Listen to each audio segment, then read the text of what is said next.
Okay, so boom. Am I the A for leaving my friend's birthday trip early because the math was not mathing? So my homegirl plans this quote, soft life birthday getaway, cute Airbnb, out of town vibes, matching outfits. We all agree in the group chat. Everybody got money, right? Yes. So while we get there and suddenly it's, can you put it on your card? I'll tell you later. Let's just cook instead. Cook on a birthday trip? We go out to eat and the bill comes, it's $327. Why are 3 people suddenly in the bathroom when it's time to pay? Make it make sense.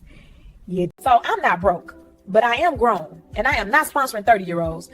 So the next morning I booked the flight home, quietly, peacefully, texting the group chat, love y'all, enjoy the rest of the trip. Now they saying I'm dramatic, and so I'm not broke, but I am grown, and I am not sponsoring 30-year-olds.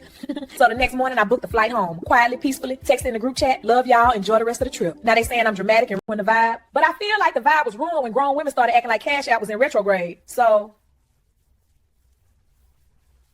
am I the asshole for leaving early instead of being the trip treasurer?